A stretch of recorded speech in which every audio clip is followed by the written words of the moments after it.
That's a lot of pine needles. I was going to get up.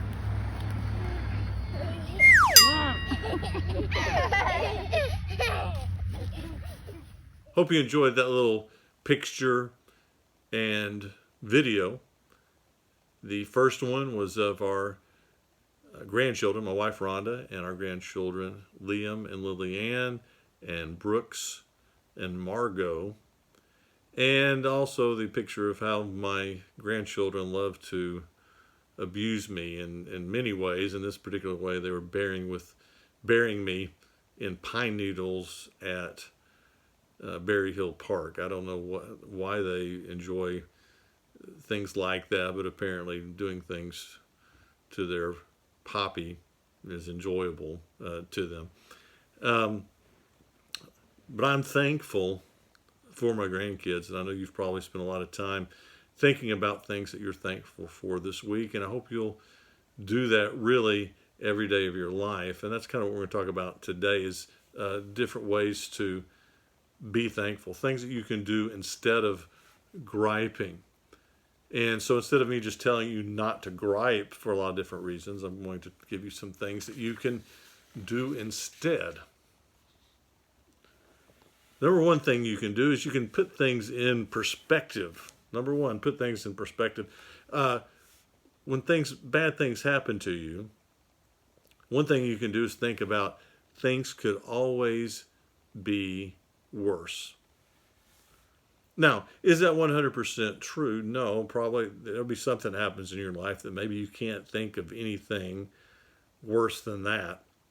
But really, for the most part, that's kind of a general principle, is when something bad happens, think about, that was pretty bad, but it actually could be a lot worse than it was. And maybe that might be just a little shining light in a very difficult time. But I think that you'll find that's true quite often. Number two, look on the positive side of things by counting your blessings. There's a wonderful song we sang very often when I was younger called Count Your Many Blessings. I hope that you've sung it. We don't sing it as much as we used to. And that kind of helps balance things out, is when you have the bad things, count all the blessings that you have, and hopefully that will even things out and maybe even take you even farther past the difficult thing, because you truly realize how blessed you are despite that difficult circumstance. Number three, one thing to do instead of griping about somebody else is to put yourselves in their shoes. One thing a lot of people like to gripe about, maybe even your parents, I don't know, I know kids do, is at athletic events, what do kids complain about the most? Whether they're in the event or they're watching on television, they complain about the referees, right? Or the umpires. We lost the game because of the referee. They were terrible. And I coached for many, many years, my kids. I just didn't gripe at the referees very much. For one thing, they were volunteers. And number two, I had an experience with being a referee. I was there just to watch one of my kids play basketball, sitting up in the stands, minding my own business, and one of the referees didn't show up. Now, it was just a scrimmage. And it was just like 5th and 6th grade basketball players. No big deal. Not the NBA, not the WNBA, no big championships on the line. And so, being the helpful father that I was, I said, sure, I'll come out and help referee this game. And I went out there just as a dad to referee. And it was just a scrimmage. It didn't count. And I found out that refereeing was a lot harder than I thought. I mean, your mind cannot wander at all. I mean, you have to watch the whole time, every little dribble. And plus we had I think even 4th graders playing in this game, and they're going to travel with the ball. They're going to double dribble. They're going to do any number of things they shouldn't do. And if you called it every time, you would never finish the game. You would be there for about 5 hours with the sides just trading the ball back and forth because the little kids are just learning how to play. And so I kind of knew what I was doing, but I wasn't like a real referee. And I started having parents from the other team yelling at me and screaming at me because of calls that I was missing. And there was one point when it got really quiet. I don't know why, but the gym just got magically quiet. And you heard this one voice say, "Don't worry about it. He don't know what he's doing." You know, and I felt like saying, I know. I didn't ask for this job. I'm just helping out. But after that point, I've said, I am never going to yell at a referee again. Number one, it's not very easy. And then number two, these are just kids playing. And, and so that kind of changed my perspective. And so when you want to gripe about something, put yourself in their shoes. Unless you're willing to do it, and for sure, unless you think you can do it better, keep your mouth shut. Okay? And that's what I do. The next one, number 4, instead of griping, do something about it. Do something about it. Offer suggestions. Be willing to say, hey, can I help? I'll be glad to do it. But if you're not willing to help find a solution, then don't gripe about it. And number 5, use tough circumstances as an opportunity to develop patience. You know, one of the things parents love to say when you're griping on something, they'll say, you need to do that. It'll build character. It'll build patience. You know, but sometimes that can kind of help you out sometimes. I mean, you really, you're in a difficult circumstance. And instead of just griping about it, it can help some if you think, you know, I don't like this situation, but it is helping me become a more patient person. And patience is a great quality to have, because if you're a patient person, your life is really a lot easier because things don't get to you as quickly as it does to other people. And most of the best leaders, whether it's Jesus or Moses, any coach that you've ever had, any parents out there, the ones that are patient, they are the best at what they do. Because to be good at all of those things, leading people, leading young people, raising children, patience is something you really need. And sometimes it's those difficult circumstances where you forge that quality of patience. Number 6, another thing you can do instead of gripe is trust God. A lot of times when we gripe, we are showing a lack of trust in God. We're just, we've kind of lost hope, so we gripe about it. And we need to trust God. And when you trust God, that's going to eliminate a lot of the gripes about things that you have in your life. Another thing we can do instead of gripe is check your priorities. So much of what we gripe about is just not very important. It's not very important. And sometimes we gripe about so many things that aren't important when we should be more worried about other things. We should be more worried about our influence on other people and being a good Christian example for them. And we lose that opportunity a lot of time because all they see sometimes is this is griping about everything.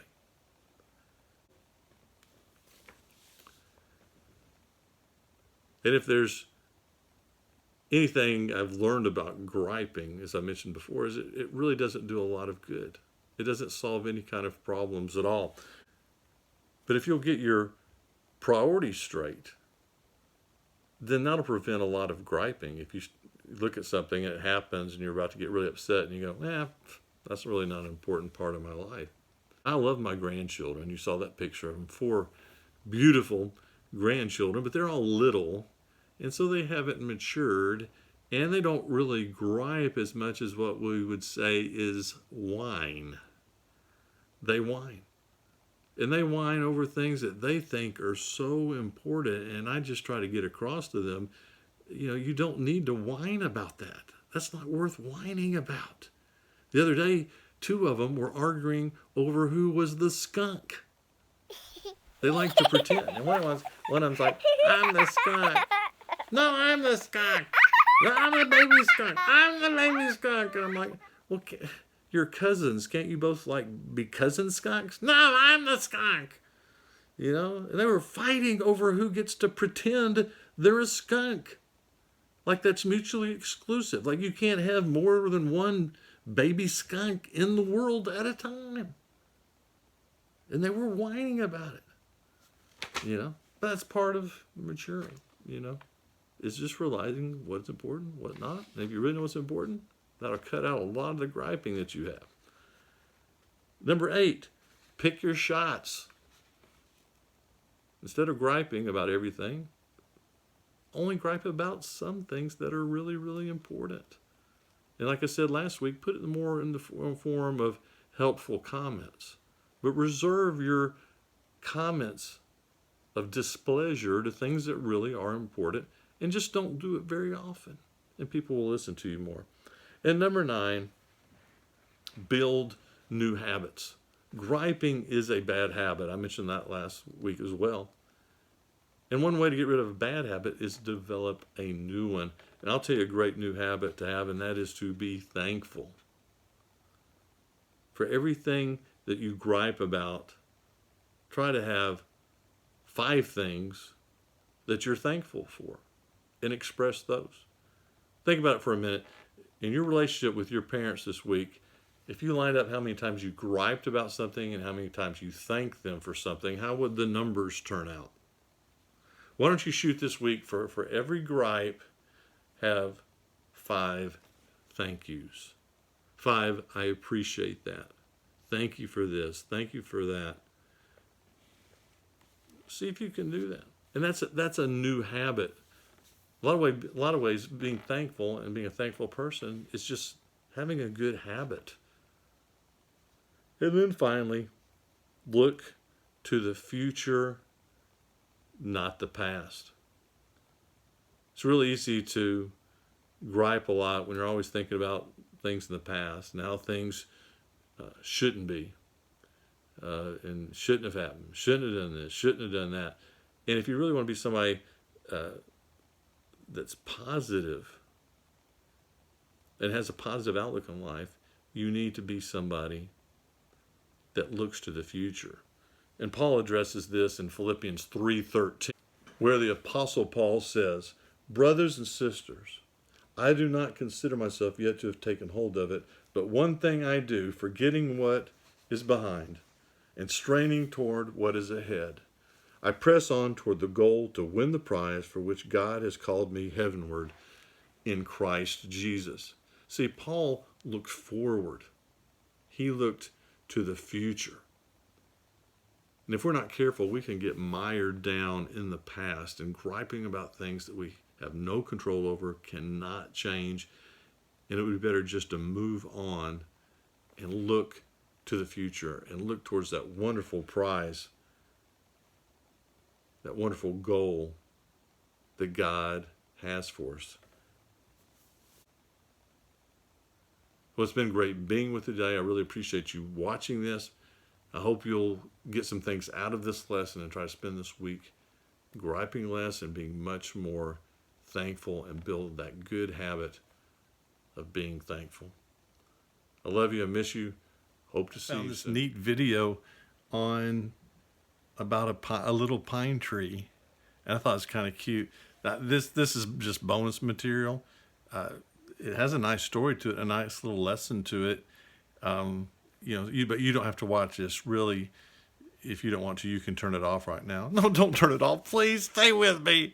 Don't leave. Please watch this story. You'll like it. I promise. It's a cute little pine tree. It's a nice little story. And if I can get the stand turned, you can watch it with me. Here we go. This is about the little pine tree. Okay. It's fun watching videos together, isn't it? Let me get the volume up. In a forest grew a little pine tree. It felt quite lonely, as it had no friends. No, poor little pine tree. It also felt sad that it had long needles instead of leaves. That could be a mistake. One night, it wished that it had leaves of gold. Not unreasonable. Leaves of gold. Next morning, it found that the wish had come true and it had gold leaves. Wow. I wish I had gold ears. The pine And tree could wake was up with very gold ears. I would be too. Gold But leaves. soon, a woodcutter came and plucked all the gold leaves. Mean old woodcutter. The pine tree was very sad. Look at that smile. Get that smile off your face. It wished that it had leaves of glass, so that Okay. no one could take them. Leaves of glass. I wouldn't want leaves of ears of glass Next though. morning, it was happy to see that it had glass leaves. Amazing.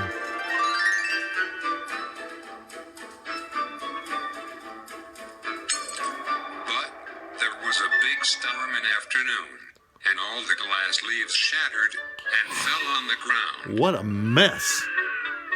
Ooh, did you hear that? He cried. The pine tree was sad again and wished Oh. it had big green leaves. Hey, that's reasonable. Big green leaves. Let's see what The happens. pine tree was very happy the next morning, as its wish had come true. Wow, this guy has a lot of wishes come true. But soon a goat came and ate each one of the leaves. That probably felt kind of weird. The pine tree now wished that it could get its long needles back. Oh, he wants the needles back. It was Okay. very happy the next morning when it got its Oh, needles there's a lesson back. here somewhere. I wonder what it is. It thought to itself, gold leaves, glass leaves, and green leaves are all fine. But only long needles are good for a little pine Oh, tree yeah. like me. Remember, children, be happy with what you are. I don't know. But anyway, yeah, they said be happy with who you are. Yeah. So if you're a pine tree, be happy with it. It's a lot better than having leaves and a goat chewing you down to size. We'll see ya. Bye-bye.